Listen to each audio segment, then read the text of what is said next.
We got Friends as the winner, it looks like. The Office is coming in hot, though.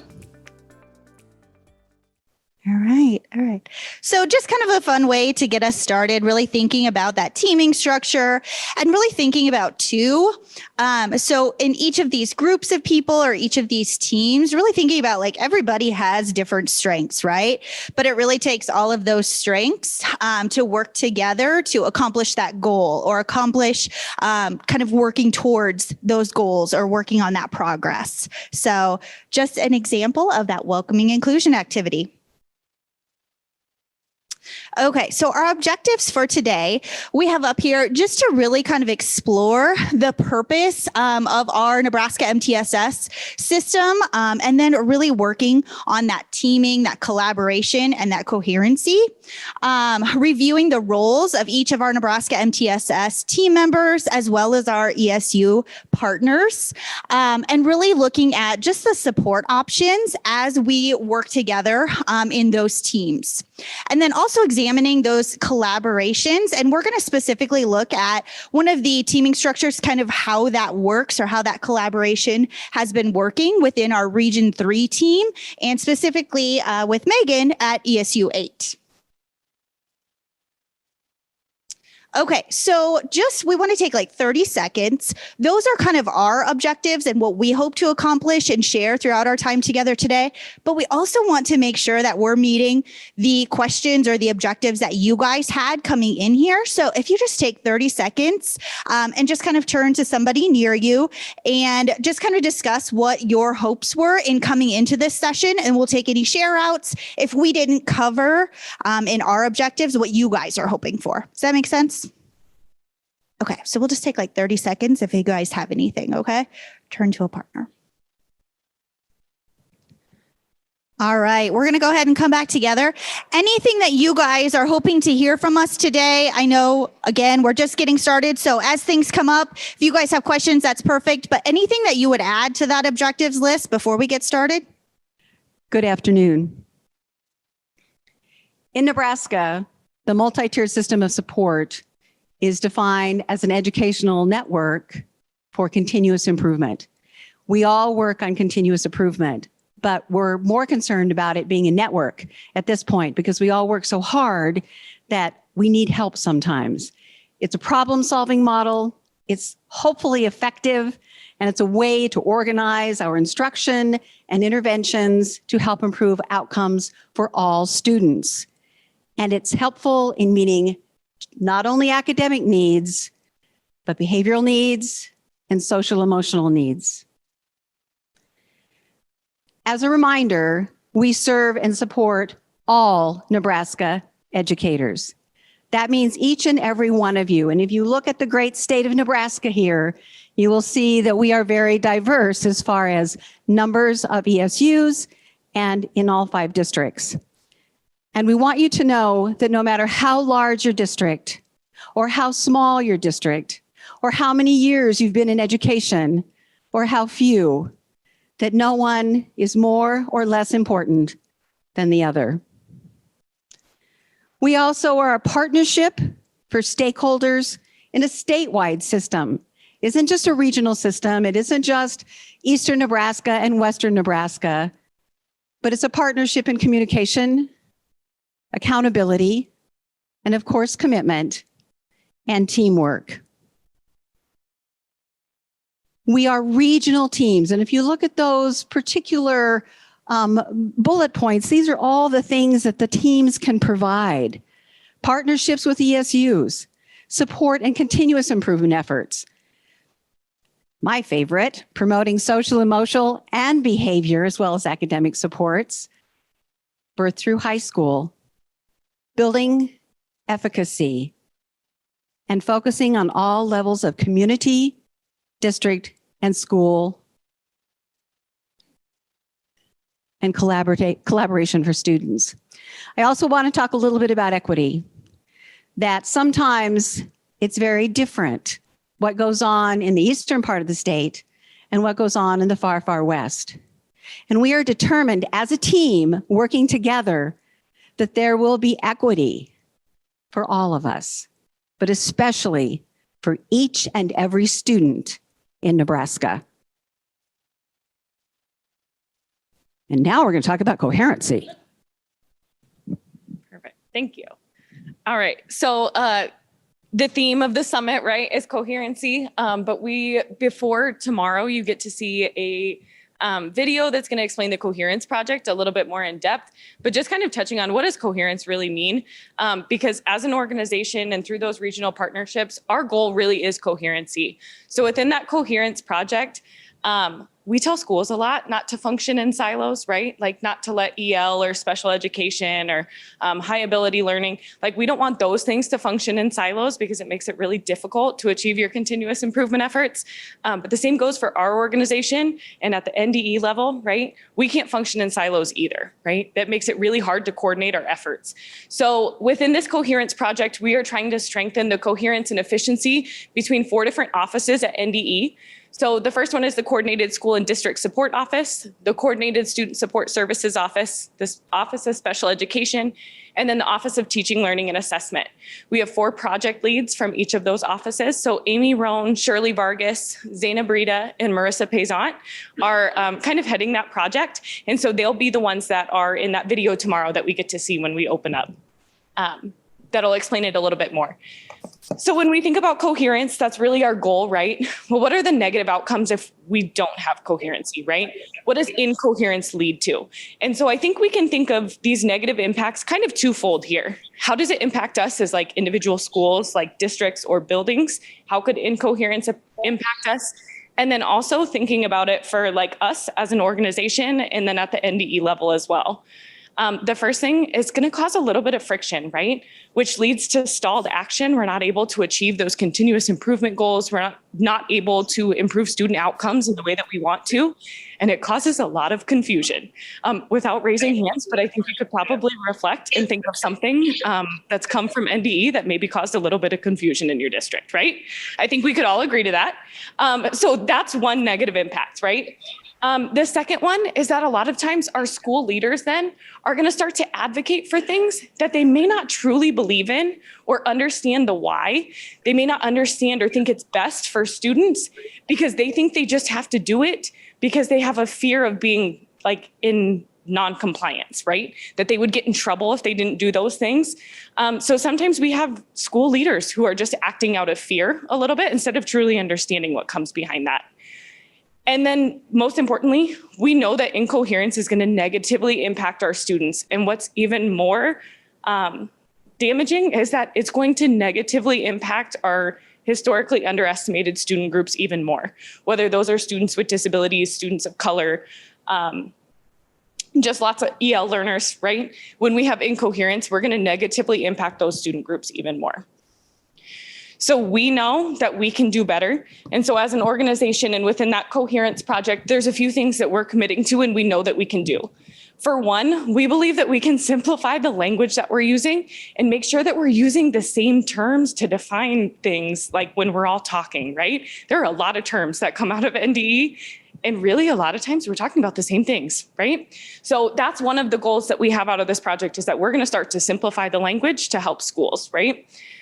We also believe that we can streamline the different messages that are coming from the different messages stakeholders experience that are coming from those different offices, right? So instead of asking or spreading like multiple messages, how do we start to streamline so that you guys are hearing like more coherent messages that are coming from those different offices? And then the last one is that we believe there's a way for us to design our work in a way that helps schools and districts start to see those connections and the way all of these things really are streamlined together. So within that, in the same way that when you are ready to like implement an MTSS framework or any kind of process or framework or initiative in your district, right? The first step is that we have to have like consensus among all of our staff. What's the shared vision? What's the common language that we all have?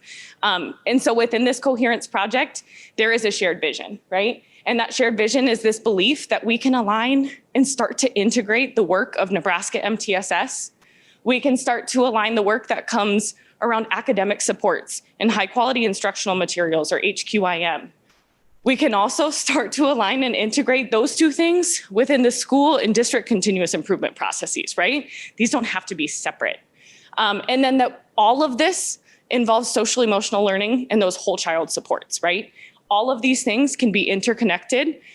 We can be a lot more coherent when we start to integrate those. So we want to give you just a second to reflect. Again, that wasn't a super in-depth explanation of the Coherence project. There will be more tomorrow, but take a second to reflect. That Coherence project is a lot about what we're doing, right, to reorganize ourselves and better support you.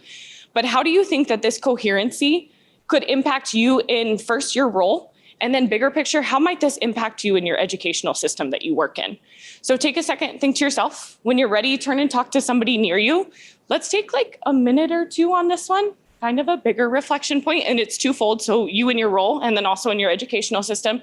And then we'll take some share outs, about 2 minutes. All right. Well, I kind of had to laugh over there. I am the least timely person in the world, but Megan is always timing me on her watch, to a T. So she is a really great ESU partner to have because she keeps me in check. I would love to hear some of the share outs, some of the things you discussed. Let's start with the first one. How do you think that this coherency work could impact you within your role?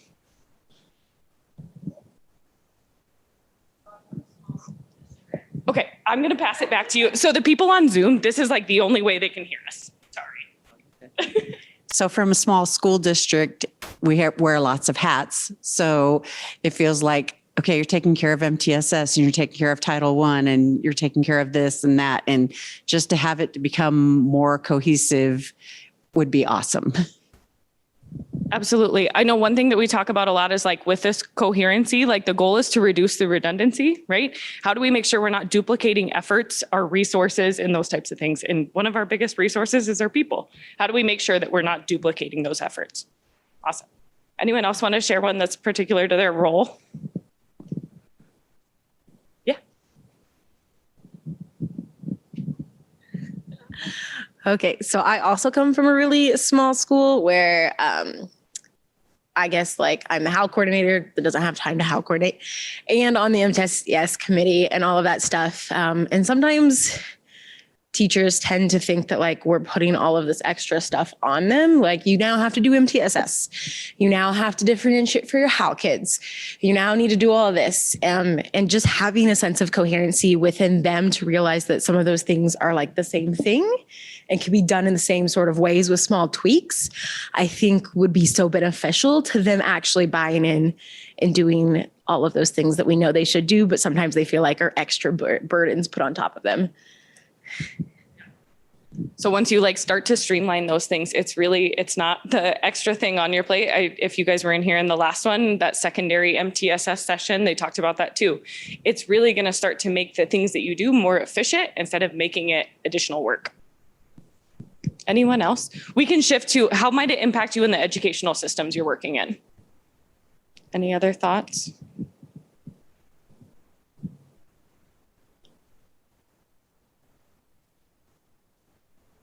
Yeah.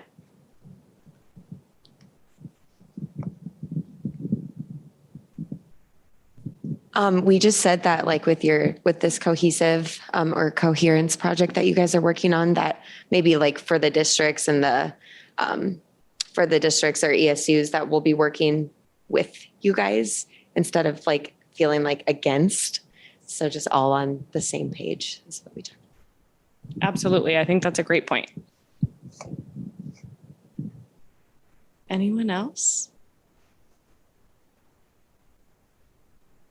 Okay, we'll keep rolling. So how are we going to achieve this coherency, right? We're going to start with the Nebraska MTSS framework, right? And so the way that we're going to do that is through a system of support with a really strong regional model. And we're going to elaborate on that in a little bit after we explain our roles and kind of how we can support you. But truly, it takes that regional model. And I think that goes back to what you were saying too. It's not working against each other. It doesn't feel like we're in silos or we just come in, plug a computer in and speak at you. That's not effective typically. So how do we make this a regional model with partnerships to really support schools in the way that they need the support right now? It's going to help us advance equity. It's going to really strengthen that continuous improvement process, right? So when we start to integrate these efforts, we're able to achieve the goals that we set, and we're able to improve student outcomes. And then it's going to enhance that culture and climate because that's going to improve learning for all students as well. So with that, we're going to dive in just a little bit. We said that the strength of this really comes from that regional team. So we're going to talk a little bit about what that regional team looks like, because across the state in those 5 regions, there is a regional team for each of them and a level of support for you regardless of where you're at. So as a regional support lead, that's my role. I serve Region 3, so that's ESUs 1, 7, and 8. So within that role, I'm kind of a first point of contact. So if somebody reaches out to, and we'll explain this a little bit more, but like reaches out to Megan or they could reach out to me, that's kind of the first place you would go to, and we'd figure out what kind of support you're looking for, what would best meet your needs. So within that, I assist schools with with their continuous improvement efforts through the implementation of a multi-tiered system of support. We're making sure that we're focusing on whole child, right? This isn't just academic or that reading only model. We're really thinking whole child, so socially, emotionally, and behaviorally, as well as academics. We want to refine the infrastructure. So what do we have in place, like thinking teaming structures and things like that, and enhancing that shared leadership, that collective efficacy, so that we can really achieve the work and the goals that we set forth. We have to create that layered continuum of support so we can meet all student needs. We're going to use data to drive our decision making. We'll make sure that we're selecting evidence-based practices and using HQIM. We'll implement data-based action planning to achieve those continuous improvement goals. Within those goals, we want to make sure that we have professional learning plans that are attached to those goals, right? That they're linked to it. We don't just send staff to PD that has no link to the work that we're trying to achieve, right? So how do we link the professional learning to those goals? We want to make sure that there's a stakeholder communication plan, because that's a huge piece too. We talk a lot about buy-in, but really collective ownership. We have to make sure people understand what's happening and that we're communicating it well, and not just with our staff, but to all of our stakeholders, community members, caregivers, and also our students too. We want to make sure that we're promoting collaboration and partnerships through this work. We promote the efficacy of educators. So how do you really like embrace a culture of problem solving and build that collective efficacy? And then ultimately at the heart of it, how do we foster those equitable and inclusive practices and environments? So with that, I will pass it back to Amy. Thank you. I think all of us want to work our way out of our jobs. I mean, essentially, our work is to help you build the systems and help you create that confidence and ability to go on and sustain these systems without us being present. And so in my role, I focus on the birth to age 5 group, which is typically siloed off. I think Nebraska is a great place to raise a baby because we are trying to engage educators, engage childcare workers, engage parents from birth. And so feel really lucky to be at the table with everybody. We're working on refining sustainable systems, and that can be in childcares. It could be in your schools. We are able to work with both of those groups and prefer, if we can, it's really great if we can get that whole community focus around the same things that you're doing kindergarten to 21. So we'll develop leadership teams, create program-wide expectations from there. It's PBIS for little people. Establishing community partnerships, like I mentioned, with Head Start, childcare centers within communities. We promote confidence and competency of educators and leaders. Those of us who were secondary educators and have found our way to early childhood, maybe don't know everything that you feel like you need to know for early childhood, which is so understandable. And so that's part of my role too, is to help with promoting that, that confidence and competency for you. Focusing on social, emotional, and behavioral outcomes for our littlest people, so that what they're doing there is rolling up into kindergarten and into grade school. Addressing disparities in discipline practices, just like we are at all levels. Promoting family engagement, supporting the data use for decision making. Again, as we've mentioned, the things that you're already doing, we're doing these here too. And so we'll work on that, creating that coherence for you as well.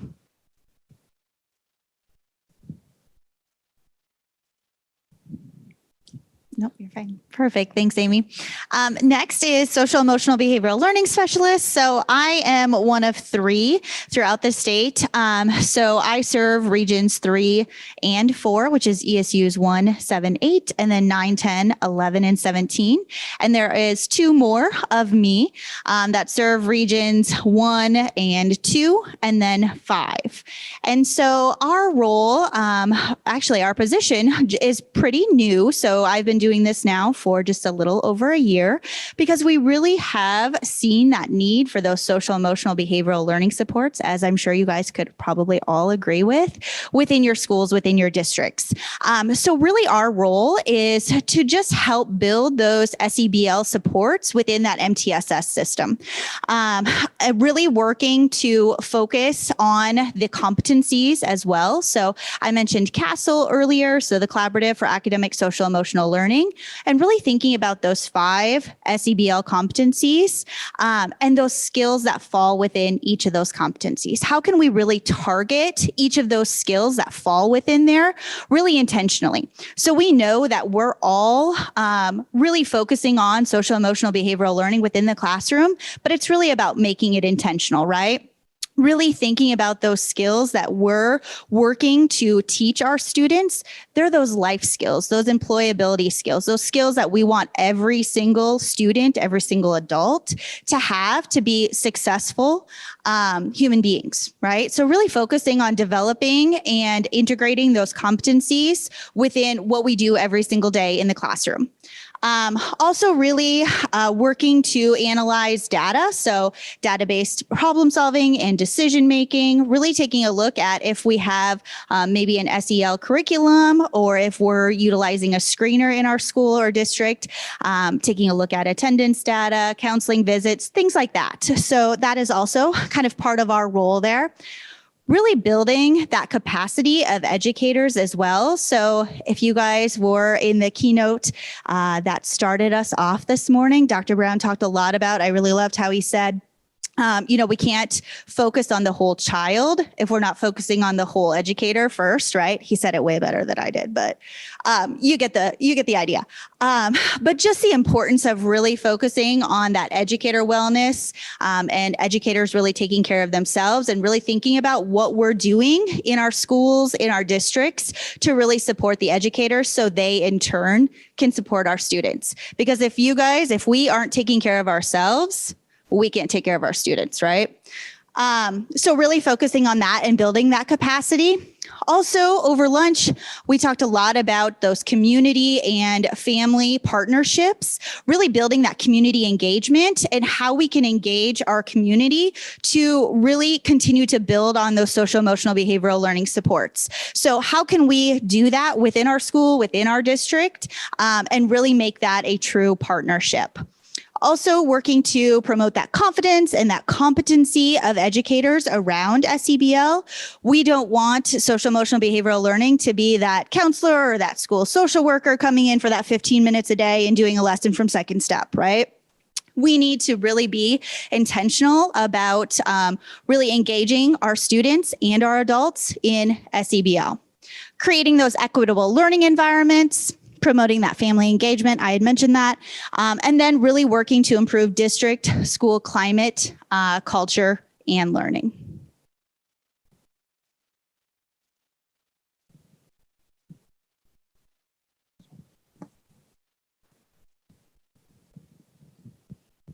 I'm just very curious, how many schools that you represent, how many of you have a PBIS model in place? Just raise your hand if you have a PBIS model in place. Oh, good. I have possible clients. Excellent. PBIS is Positive Behavior Intervention Supports, and I'm a PBIS coach. I represent Region 5, and that is from North Platte, West, North, and South. So I have a very large area, most of them very small schools, which are very dear to my heart. PBIS does focus on prevention because we know prevention is much less time consuming and much cheaper than remediation. It creates a positive behavioral setting. It has to do with school climate, and school culture. It is a multi-tiered system, no different than an academic support system, and really no different than a social emotional support. Very, very intertwined with social emotional learning, of course, because it's behavior. It is a safe learning environment, and it is developed using leadership teams. And those of you who have the PBIS model in place know how that works. PBIS begins with creating school-wide expectations, where when students come to school every day, it is predictable, it is consistent, it is safe, and it is equitable. In the cafeteria, in the hallway, in the gym, on the bus, on the playground, in their locker room, your common areas.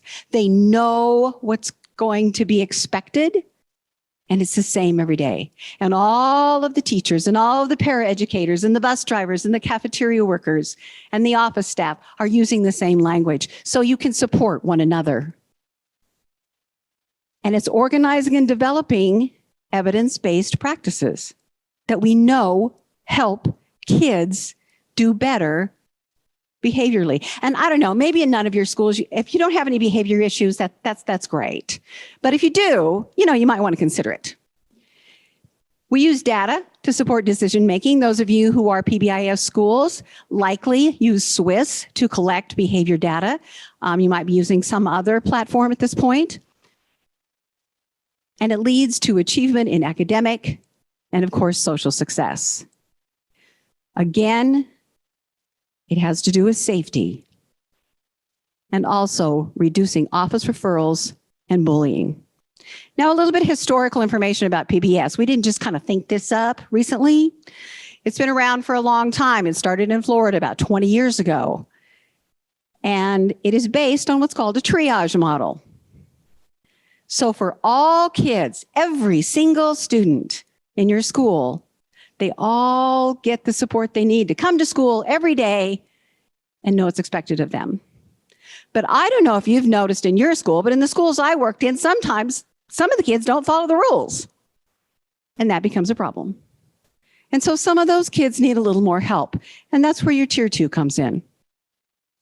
And then finally, there are a few, usually a very few, that take up all of your time, need a lot of support. And that is critical. But for all of those students, just like we talk about, students are not special education students. They are general education students first and foremost and always. And so are students who have behavioral needs. Some just need a little more than others. So if you're having any kind of behaviors in your school and you're not a PBIS school, you might consider it. And I am going to bring my entire team with me so we can support you in any way that you need.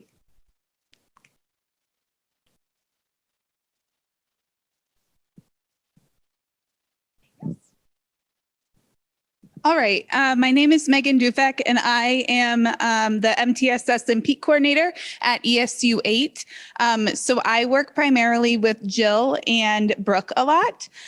So my role is to assist districts in ESU 8, which is about 17 districts, with the development of a district-wide MTSS program that supports the whole child. We really work on the systems part and developing those for schools. I do a lot of collaboration with administrators and with educators. And then we really work on making sure, of course, that we are meeting students' academic, social, emotional, and behavioral needs as well. And another part of my job, which is where the Peak Coordinator comes in, is I also assist districts with their TIP plan, which is the Targeted Improvement Plan. And that ties directly in with MTSS.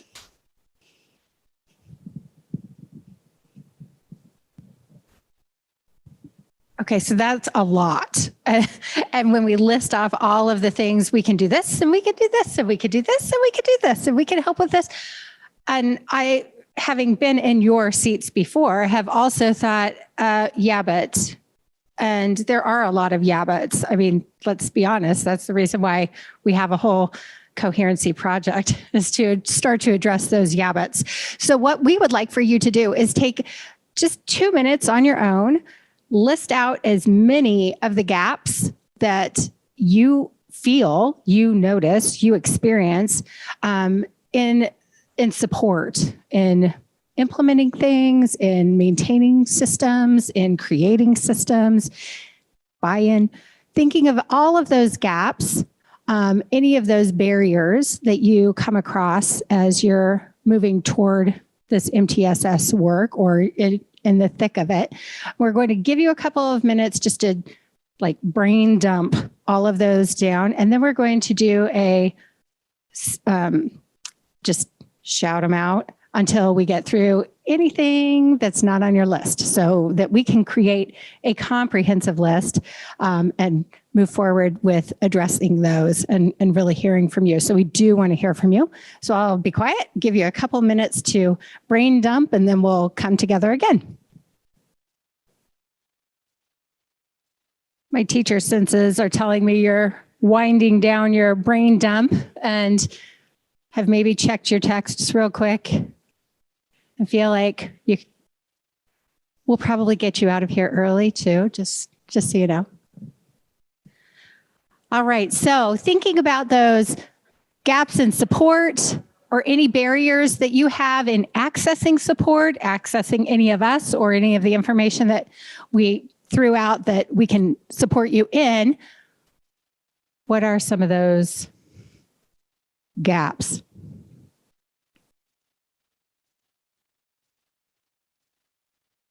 Awesome. There aren't any.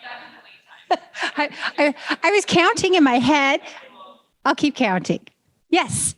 If you want to shout, I can run it around. Or I got to teach your voice. Yeah.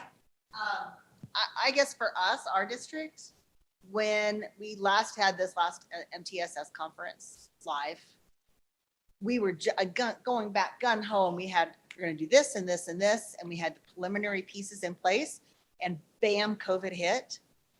And we're just now kind of picking the ball up and going again with a totally different group of students coming to us now that, they've missed 2 years of SEL development. Like, we're seeing things in the classroom that developmentally we might have been able to help process them through, but they were behind a screen on Zoom. And so it is now tweaking some of the things that we initially did. And it's time. It's just flat out time. And I'm sure all districts had the same thing. You look at, there's key teachers that are involved in everything, the ones that are willing to put in the work, the time, and it's giving back that time to those teachers and being able to devote and bring together committees and work and time. And I appreciate that you didn't just stop with time, because I think we do that often, right? But time's an issue, but you really went into what that barrier is with giving teachers time back. We're leaning on the same teachers repeatedly for that leadership. So how do we create time for that? Wonderful. Not that it's wonderful that you have that gap, but thank you for sharing, I should say. That too. And do they know? I'm sure they do. You're here. Other gaps and barriers.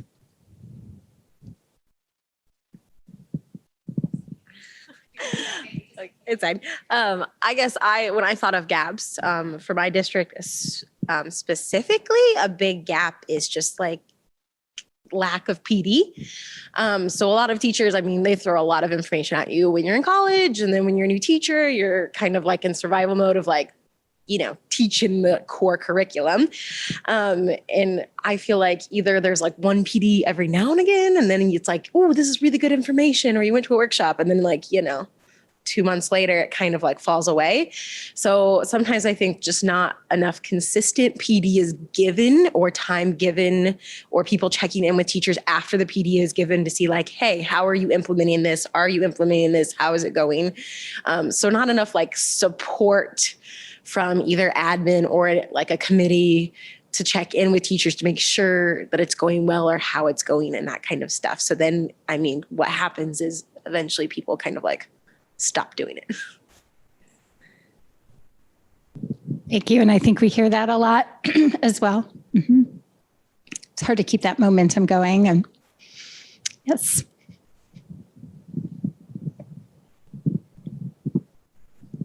I noticed all the areas that you list, you don't list data anywhere. I think that if any time in education, we have the most data available to us. We're data rich, especially in this state. We're coherence poor in the area of data, in that a lot of accountability is pushed down to districts and local entities. ESUs don't really hold much accountability around data.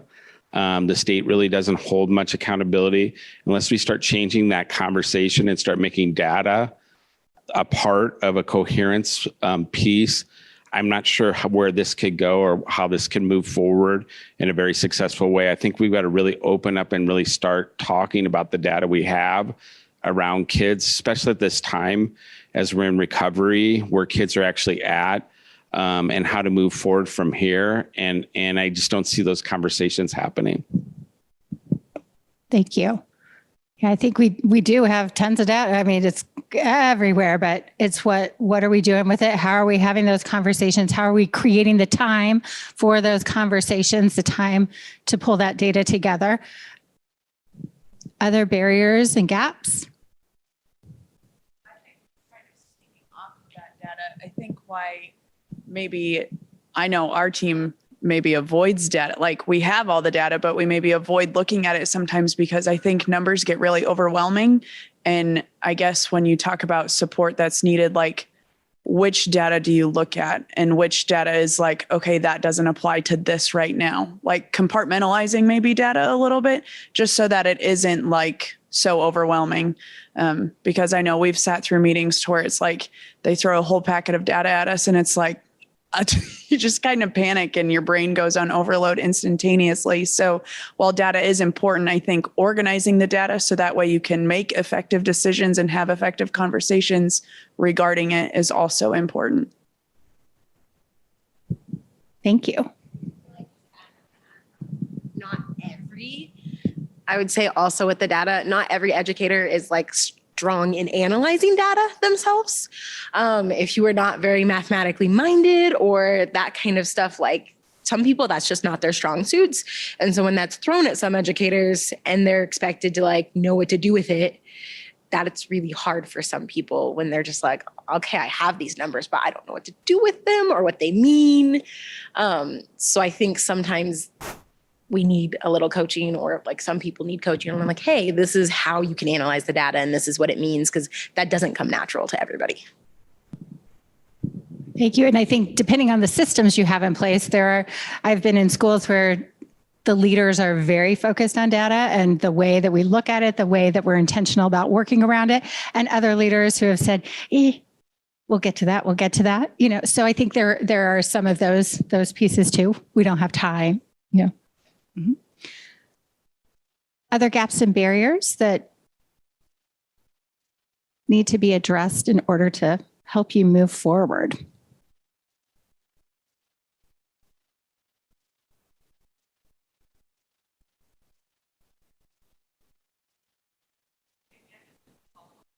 Good. I'm good at always having multiple things to say. Okay, so I love the idea that you were saying that we have to use the data, right, to make this coherence project go. Jill and I were up here talking about it. We're like, that's a really valid point. Because right now we have, you know, that qualitative data, the feedback from stakeholders that we were incoherent. And we were just kind of brainstorming. So when you say like making sure that we're coherent when it comes to data, like that those offices are asking for the same data sources, that we're like encouraging schools to look at the same data sources and guiding them through that process? Thank you. I don't think it's a secret, but I'll make this point as me saying this. I don't think it's a secret out that there's incoherence between like a map data and NCS data. Most districts do pretty well in the state on MAP. Most districts do, pretty well on ACT. There's an article on ACT in the paper, World Herald today. We're down a little bit, but most districts do, and we test a large proportion of our kids. I think only Utah beats us, is what the World Herald article says, with testing kids above 90% of your kids. Then how come over 50% of our kids are failing in K-8? Because between 8th grade and 9th grade, they must just catch fire, because by their junior year when they take the ACT. So there's just so much incoherence on that, and accountability pieces, and then TSI districts and ATSI districts where we're not sure that measure. So then to me, that's a lot of noise going on. So I would love a conversation to start. I've been on the MTSS state committee for a long time, but I would love a conversation to start with a simple question: is what data do we feel is important to us in the MTSS world? I think every district has to decide data sources, as you do MTSS. In behavior you do, in preschool you do, in academics you do. You have to decide on what data are we going to look at. And that means, like she said, leaving a lot of data sources off to the side and figuring out what we're going to look at, which is okay. I think that's good. You can't look at everything. You got to decide what moves the needle for us in the district. But as a state, I would love to see us start having this conversation about what's important to us as a state in Nebraska MTSS from the state level and the data, and build data ownership backwards from asking some of those few reflective questions at a high level back down to, because we have a lot of data indicators, to back down to figure out what we think could move the needle, and then test that out and see if that, works for the state, the districts, ESUs, and whoever. Does that make sense? It absolutely does. Thank you. Sorry, I didn't mean to put you on the spot, but we're up there. We're like, that was interesting. And just, I figured you had something going in your head anyway. I was like, I'm sure he'll know what I'm talking about. Just to elaborate, I think those conversations about what the barriers were, like the gaps and the things that are really difficult when you implement that MTSS framework, or looking at those individual pieces like early childhood, SEBL, or PBIS. One thing that would be really important feedback for us to hear too is when you think about whether it's time and how do we, COVID got us in a setback. How do we get back in the groove of things? How do we make sure that our professional development, that there's follow through, that it's connected, tied. I was going to combine the two words, but how do we make sure that it's tied to our continuous improvement goals? How do we make sure our principals are supporting and following up on that learning, seeing that it's in practice, right? All of these things, there is a lot of support available to schools. So I think for us, feedback that would be really beneficial to hear too is what's kind of making it difficult for you to access that kind of support right now. Because we know that we can do lots of those things you're talking about, we can provide support in. What do you think is making it difficult for you as a district to access that kind of support? So I think, are you guys okay with us going back to another minute or two of discussing and then doing some share outs? What makes it difficult to access the support? Okay, cool. We'll check back in a minute or two. Anyone willing to share out what some of those barriers or even gaps in support, somewhere that you feel we went through the things that we can do to support you, but if you feel like there's something missing that you really need and you wish that there was that kind of support out there, any of that kind of feedback would be great. I probably could use a teacher voice too. I don't think it's really so much you guys as much either. I sit there and think right now it's back in my district, we're growing so fast, and just getting everybody on the same page and being coherent in our own district is really where we need to start, and just kind of starting at that base level before we start bringing in a million different experts and, trying to start all these new processes in place when we just need to get some basic systems down.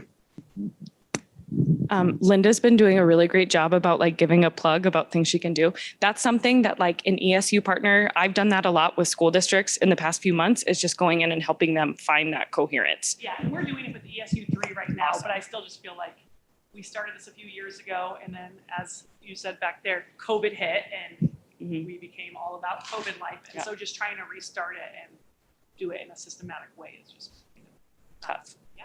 Yep. Anyone else? Oh. Sorry, they can't hear you on Zoom if you don't use the mic. my district is definitely in a process of trying to kind of rebuild. And so how do we get all of this to tie together within our district when there's a lot of unknowns and a lot of uncertainty and a lot of questions, and just to get buy-in from not only the staff in the building, but also the community to see like what we're doing and what's the purpose of this. That's a great point. And I know that we keep saying like we can support you, but some of that does have to come from your team too, to show that this is like from within and it's not just people stepping in and doing it for you. It's a good point.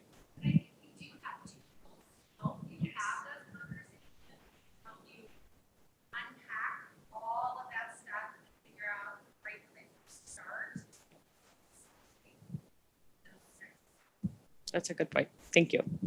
Did you have one? I thought you raised your hand. Are you sure you don't want to talk? Okay. So Linda and I are super, super close friends, and we became close friends. Because I worked for an ESU and she was our PBIS coach that then came into our ESU, and then the ESU helped push the schools into the PBIS realm. And so I think that would be an amazing thing for the MTSS, because then you have all these different levels, and you have, your NDE coaches, then kind of teaching your ESUs then helping the districts. And it was a beautiful system until we lost Ann. So it's kind of like we lost Ann, and now we're just trying to get that motivation back. So Ann was kind of like our COVID. When we lost her, we lost that motivation, but getting that momentum. So it's all rebuilding, but it's the same thing. She had a beautiful thought process on how to get the school districts and the PBIS rolling in their schools, and it was beautiful. So Linda's your historian there.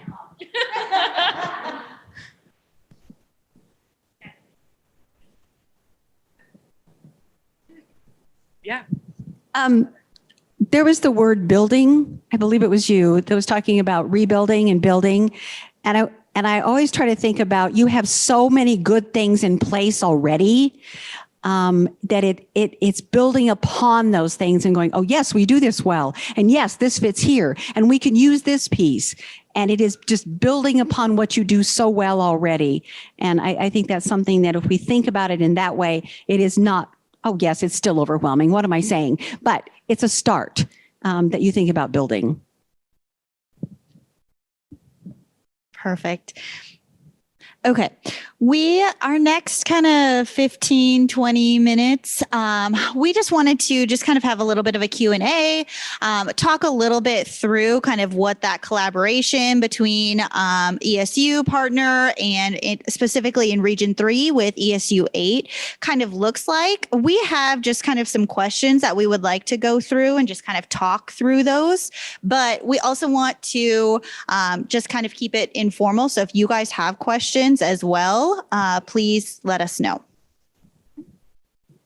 Who's got the clicker? We've lost the clicker. Okay, so this is a question. How did your ESU 8 partnership with Nebraska MTSS start to develop?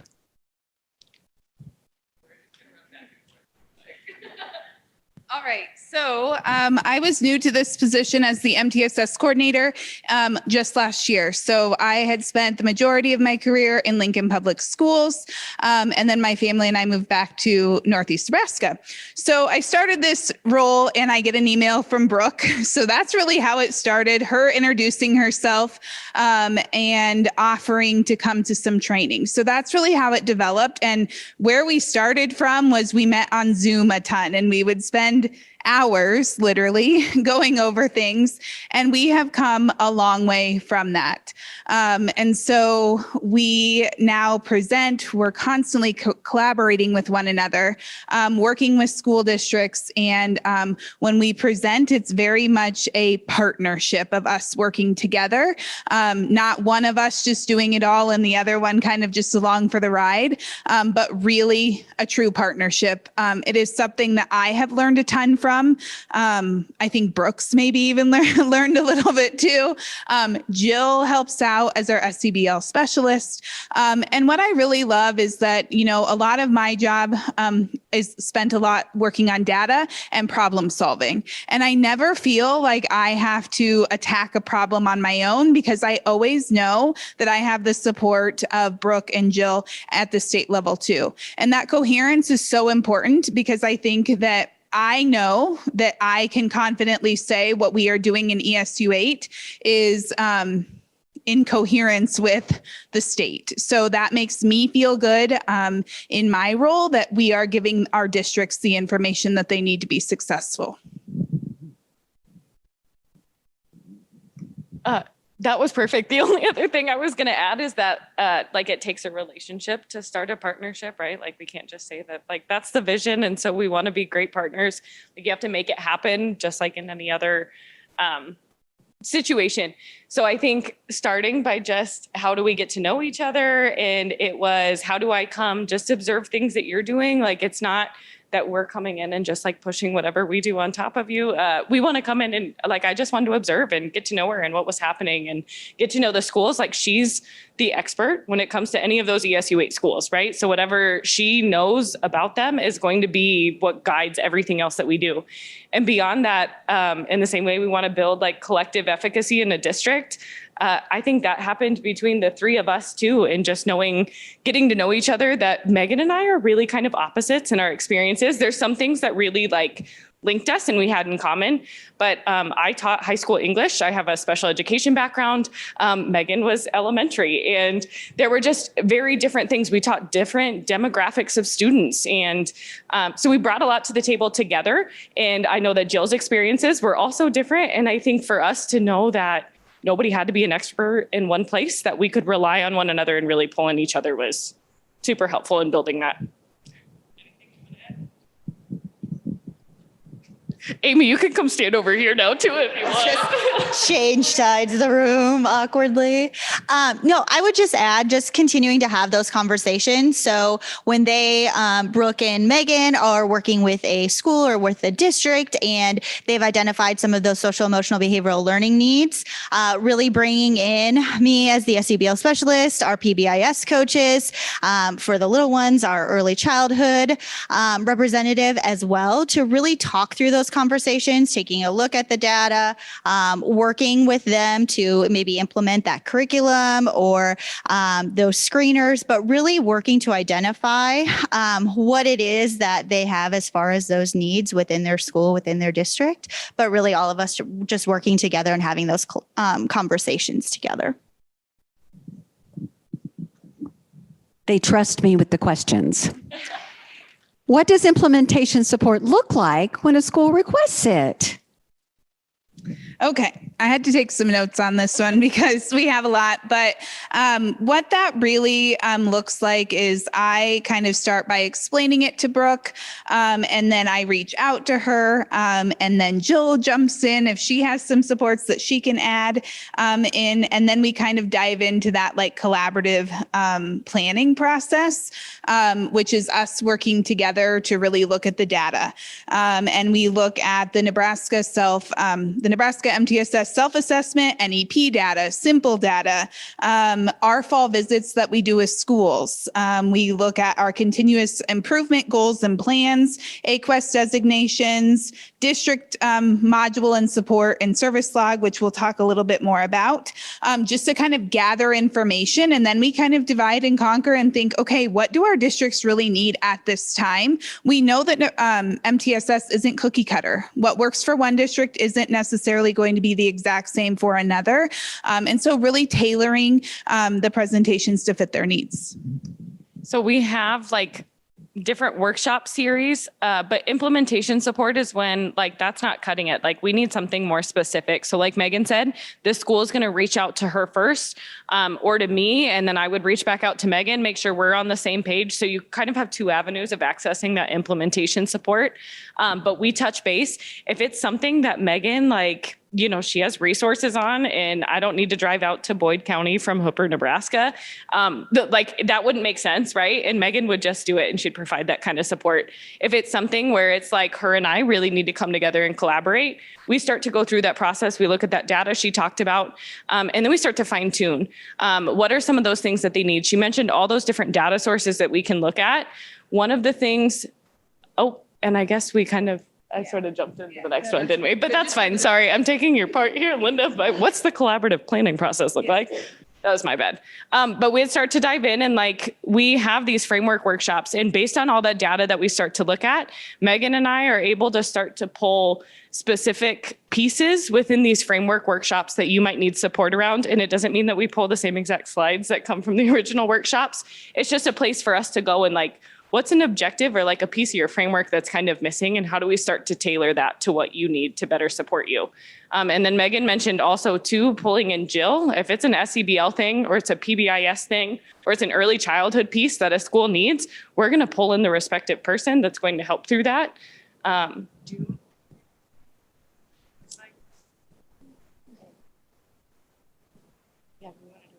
you have anything to add on this one? No? Okay. Well. So, what has been the most difficult part of building your ESU 8 and the Nebraska MTSS partnership? This is kind of a difficult question. I don't my relationship with Brooke and with Jill has come very naturally. And so that part has not been difficult at all. But I think just kind of prioritizing for us and really thinking about what does this district need at this time and what should be kind of our first thing that we tackle with them. And really, I would say that would be my most difficult part is knowing that. I think initially, we have a vision as an organization that it takes our ESU partners, and that's how we serve schools. But I think we also had to come together, like Megan and I, and then the three of us, and understand what is our shared vision before we dive into whatever that partnership is. I also think time sometimes is difficult because you want to co-plan as much as you can. But like Megan said, we used to spend 5 hours on Zoom trying to plan one slide deck, and that's just not sustainable. So we've gotten a lot better at that. The only other thing I would add is just really working to identify. So Brooke had mentioned cookie cutter before, but really identifying what it is that we want to help support. It's not just one slide deck that we're going to come in and, just present on those pieces, really identifying what it is that we're needing support to provide to those schools and to those districts, and making sure that we're really honing in on that. So how does ESU 8 and Nebraska MTSS use data to drive decision-making when it comes to workshops and support? So we tell schools that they need to use data to drive their decision-making, right? It'd be pretty not fair if we didn't too. So one thing that Megan and I started to do, we felt like that was really important. We felt like ESU 8 was kind of in a unique place and we needed to take a new approach to it. There were surveys, I'm sure that if you're in a district, you've gotten a survey from your ESU of some sort at some point that you were asked to fill out, right? We need to make sure we're using that data to decide how we're going to support schools too. So one thing that Megan did was she sent out this Nebraska MTSS implementation survey, and we got feedback from all the districts, and we sat down and we made this massive spreadsheet, not the prettiest spreadsheet in the world, but there's a lot of information that we put into it. So on the left, we were listing out what the schools were, which organization they were going through for accreditation, if they were a framework school or if they were through Cognia. We also started to analyze, where did these schools get their initial MTSS training and workshops through? So we're marking all that down. How far along in the implementation process were they? Once we got to that point, that second screenshot that's on the bottom is when we actually started to dive into their data. So it was broken down by those Nebraska MTSS essential elements. And we kind of gave a rating score to each of the questions that they answered. And then we did averages for each of those essential elements. We put it all into this spreadsheet, and we found that there were actually a lot of similarities between the districts, right?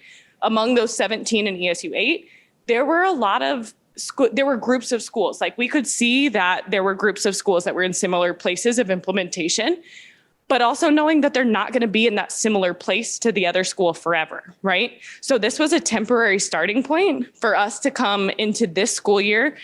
We were able to put them into groups and determine what was the type of workshop that was going to best meet their needs in the point of implementation that they were at.